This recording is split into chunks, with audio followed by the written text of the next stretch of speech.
welcome to the RV Inspection and Care podcast and video. I'm Dwayne. I'm a certified RV inspector, and today we're going to be talking about getting the best RV surge protector for your RV. Now, I made a video a little over a year ago that explains the differences and the choices you have in RV surge protectors. You can view it here, and I'll put a link to it in this video and podcast description. But that video explained why, in my opinion, you really need more than just a basic, simple RV surge protector. I feel that what you really need is an electric management system, or EMS. And that's because it will protect your entire RV electric system and everything plugged into it. Now, what do low-cost RV surge protectors then do? Well, they do a few things. For instance, if you're going to plug into a power source at an RV park or a campground, you can plug in the surge protector, the basic one. It will monitor the line. If it detects any irregularities or something that's not right, it will let you know about that, but it won't take any action on what it sees.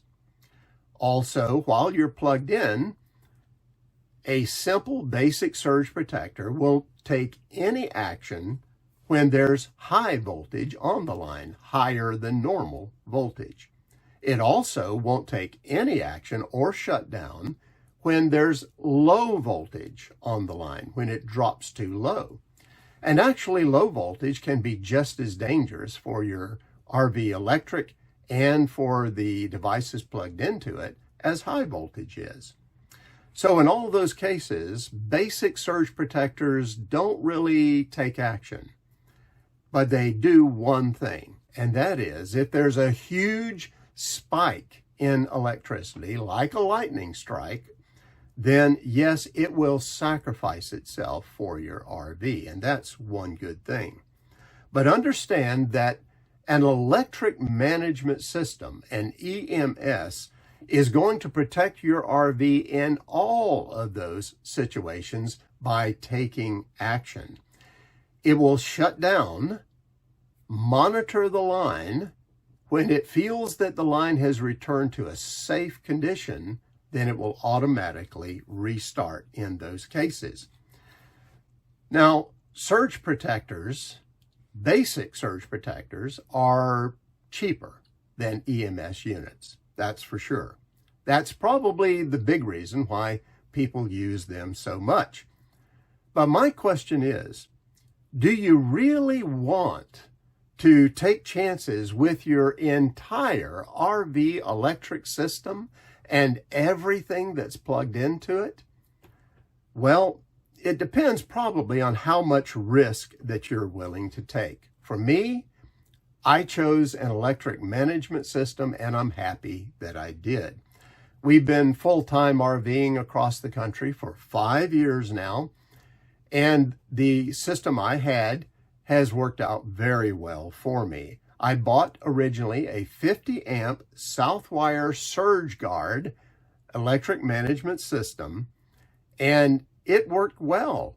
It shut down on several occasions while we were going across the country under certain circumstances, so I know that it was actually monitoring the line and taking care of problems for me, and that was great.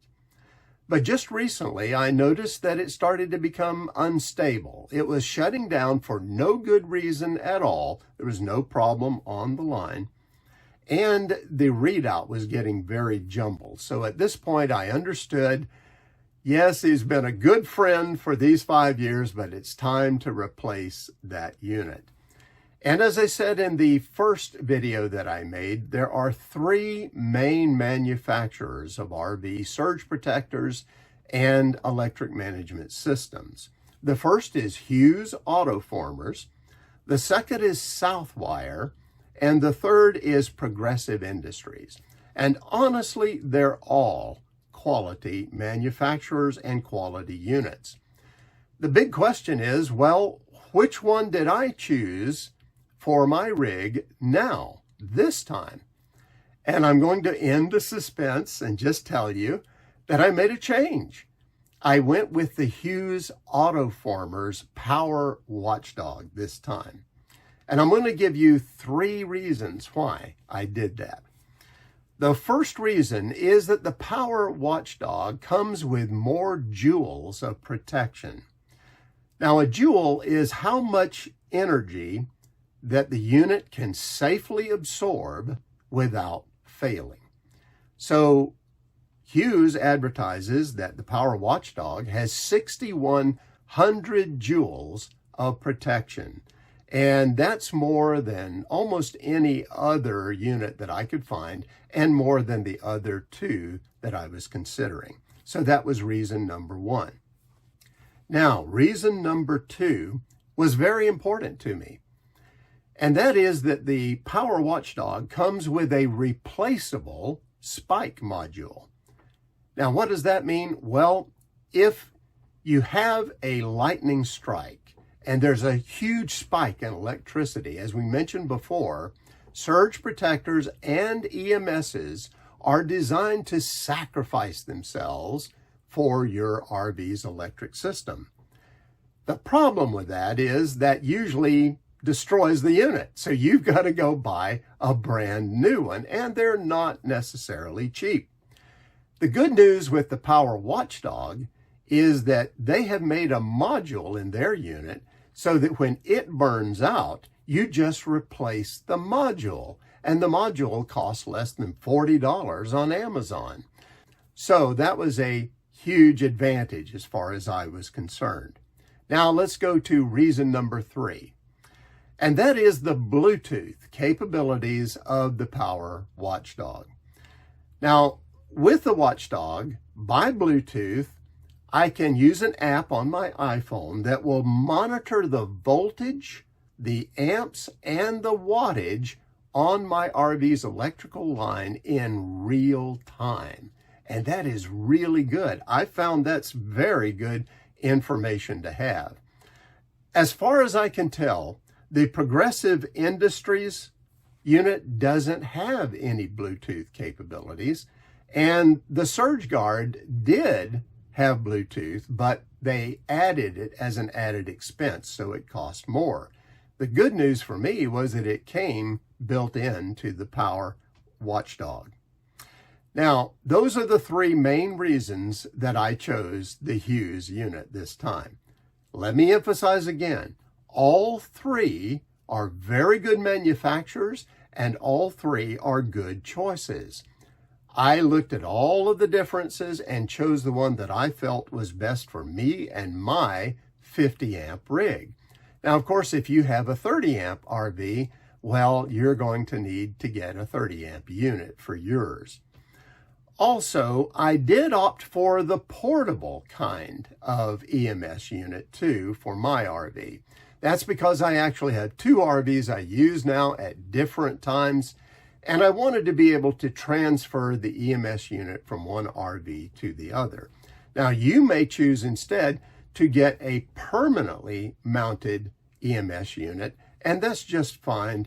I know a lot of people are concerned about theft with the portable units. They're worried that they're easy to take. Honestly, over 5 years of full-time RVing, I never observed that there was any major problem with that. But it does happen, so you might choose to get a permanently mounted module instead. My final statement here is this. Again, I highly recommend don't settle for just a basic low-cost surge protector for your RV. Get an electric management system that will protect your RV's electric system and everything plugged into it. And whether it comes from Hughes Autoformers, from Southwire, or from Progressive Industries, honestly, it will do the job and do it well, and you will know that your RV really is fully protected. And that's it for now. Have safe and happy travels, my friends. Until next time.